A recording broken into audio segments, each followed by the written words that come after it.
Bonjour à tous. Nous allons poursuivre les techniques des données et dans cette partie, on va essayer de voir les différents modèles et les niveaux de Meurise. La question première à laquelle on se pose, c'est que pourquoi modéliser? Eh bien, la modélisation nous permet de voir plus clair aussi bien les données et pouvoir les transformer par la suite en informations. On va prendre l'exemple de créer une base de données pour les séries télévisées. Et dans cette base de données, on peut stocker toutes les séries avec leur numéro, leur titre, leur éditeur, leur dessinateur et leur scénariste. Et comme vous remarquez, il y a plusieurs champs dans le cadre de cette modélisation qu'on va essayer de voir par la suite.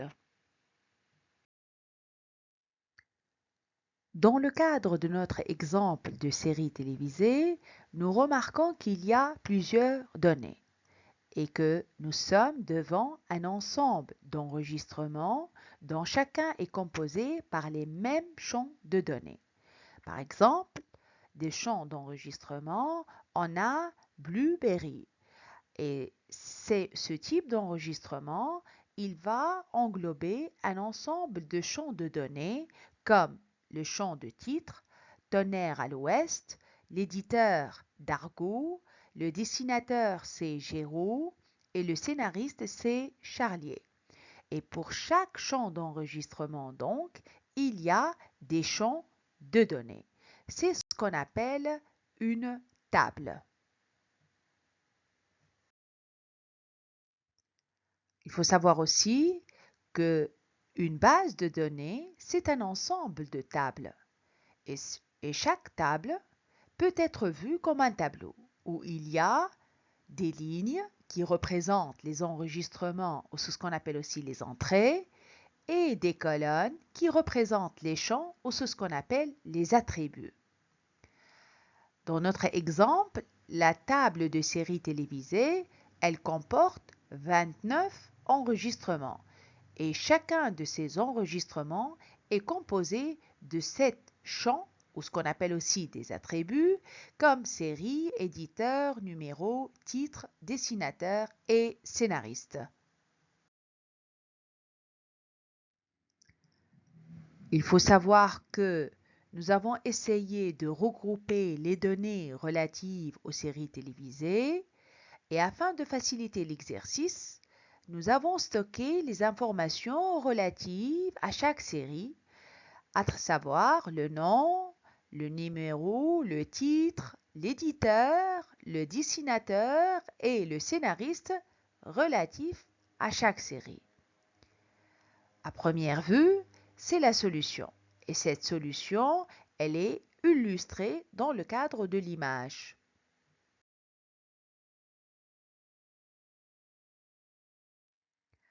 À partir de la schématisation et notre solution pour notre système de séries télévisées, d'après vous, quels sont les problèmes qui peuvent se manifester lors du travail journalier de cette table de séries télévisées? Et la deuxième question, c'est comment, d'après vous, on pourrait éviter ces problèmes sans toutefois perdre des informations? Je vous laisse le soin de répondre aux questions dans le cadre de la plateforme de l'UVT. Maintenant, on va essayer de voir à travers la méthode Meurice notre construction du système d'information. C'est une méthode d'analyse qui a été créée à la fin des années 70 et qui consiste à étudier et réaliser sur le plan informatique les systèmes d'entreprise. Créée par la volonté des autorités publiques, ces autorités ont désiré de doter les administrations et les entreprises publiques d'une méthodologie rigoureuse tout en intégrant les aspects nouveaux pour l'époque, à savoir l'informatique et les bases de données. Cette méthode Meurice propose une approche de la conception qui sépare l'étude des données de celle des traitements, En avançant progressivement par niveau, chacun de ces niveaux a pour objectif principal de fournir un certain nombre de documents qui vont permettre la synthèse textuelle d'un processus de réflexion. Ainsi, la méthode Meurice préconise non pas d'effectuer l'analyse des données puis ensuite celle des traitements, mais plutôt de mener en parallèle à chaque niveau l'analyse des données et celle des traitements. La méthode Meurice propose 4 niveaux de représentation d'un système d'information. Le niveau conceptuel, le niveau organisationnel, le niveau logique et le niveau physique. Le niveau conceptuel consiste à répondre à ce qu'il faut faire et quoi faire. Le niveau organisationnel s'intéresse plutôt à la manière de faire et les différents traitements. Le niveau logique essaye de voir les choix des moyens et des ressources et avec quelles données. Et le niveau physique répond plutôt aux questions sur les moyens et le comment faire. Généralement, le niveau organisationnel et logique qui s'intéresse aux questions de où, quand et quelles données, ils représentent et partagent les mêmes réponses aux questions, donc ils sont généralement fusionnés. Essayons de voir le niveau conceptuel de Meurice, appelé un modèle conceptuel de données ou un modèle conceptuel de traitement. Ce niveau conceptuel, il représente les informations et leurs relations d'une part, les utilisations qui en sont faites et les contraintes d'autre part. Ces définitions sont établies en faisant abstraction de toute contrainte liée à l'organisation. En termes de données, cette description fait appel au formalisme, entité-association, et se traduit par des entités de base et par des relations avec ces entités. En termes de traitement, ces mêmes entités vont être décrites par leur sollicitation ou par les réactions qu'elles déclenchent de la part du système d'information, donc par les traitements dont elles sont les causes et les conséquences. Ceci se fait à l'aide d'événements de synchronisation et d'opérations. En d'autres termes, le système d'information est représenté indépendamment de son organisation et des moyens physiques et informatiques qu'il pourrait utiliser. C'est-à-dire, c'est un niveau le plus invariant de tous qui prend en compte les aspects fonctionnels et généraux indépendants de son organisation.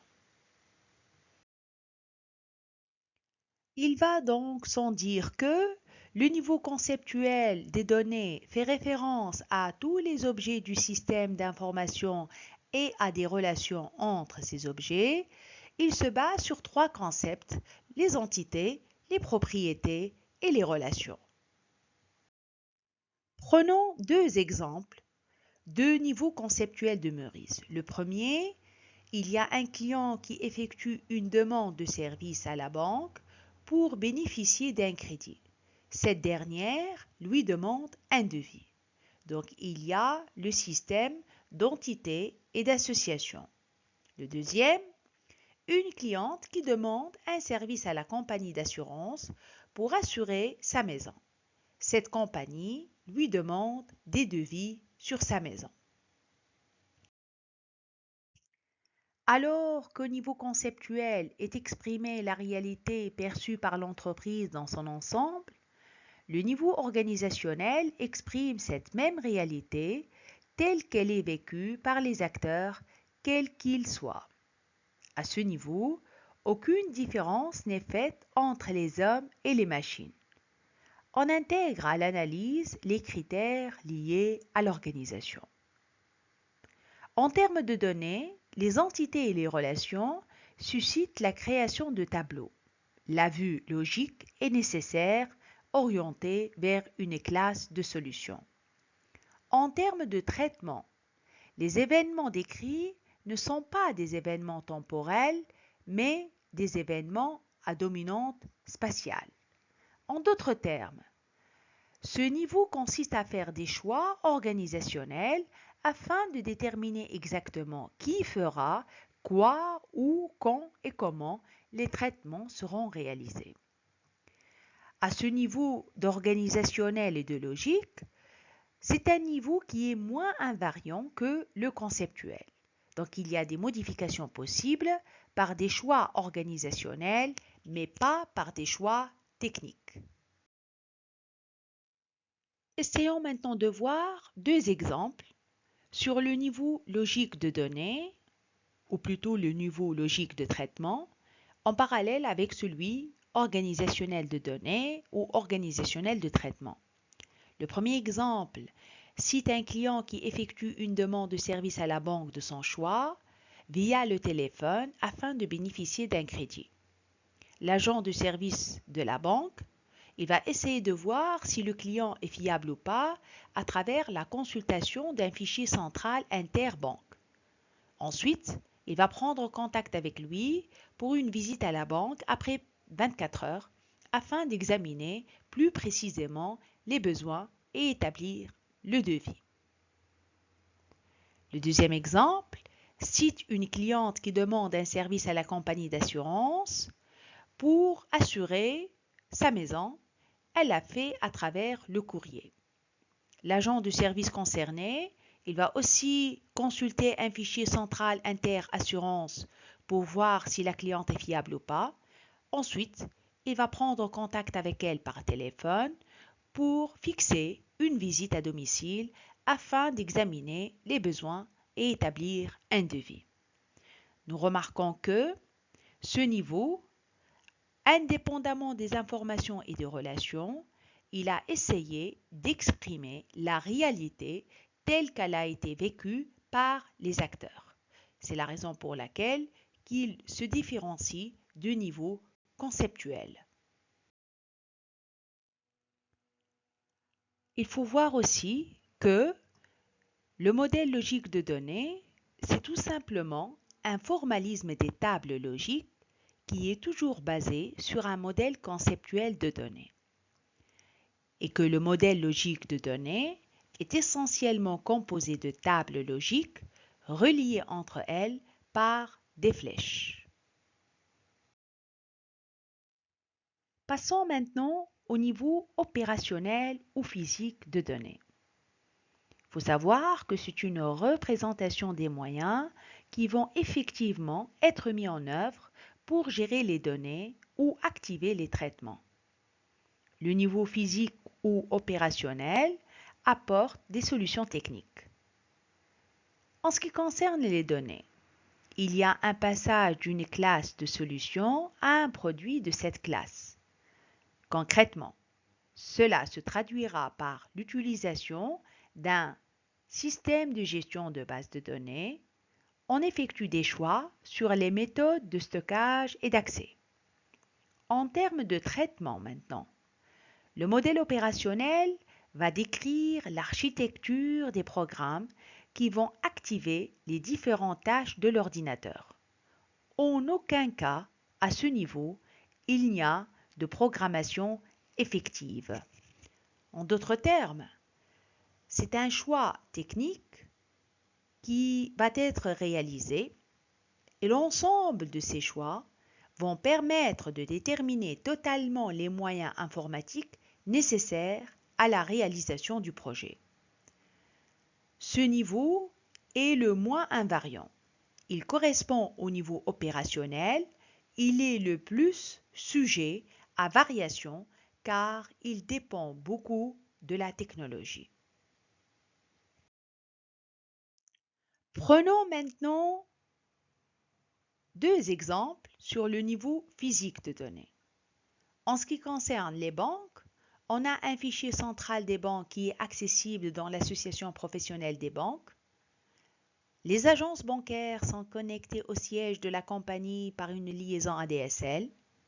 Chaque agence dispose de micro-ordinateurs Pentium 32 mégaoctets et peuvent traiter les données en local grâce au système de gestion de base de données Access.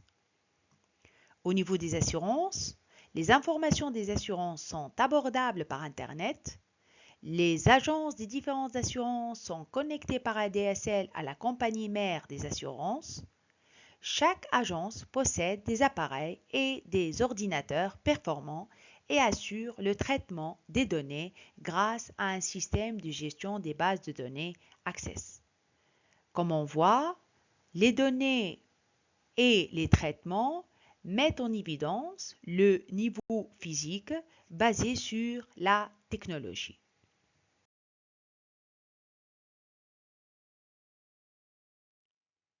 Il va sans dire que nous sommes dans un modèle de flux, c'est-à-dire une représentation des mouvements de données à l'intérieur d'un système d'information et entre ce système et le monde extérieur.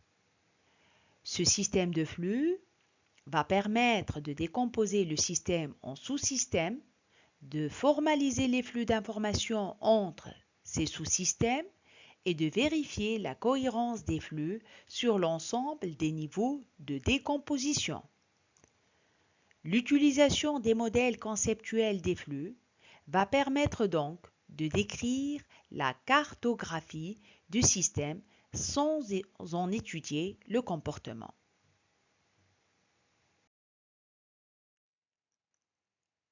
Maintenant qu'on a vu les différentes définitions des 4 niveaux de Meurice, on va passer par la suite à étudier chaque niveau de Meurice et voir les différentes applications possibles.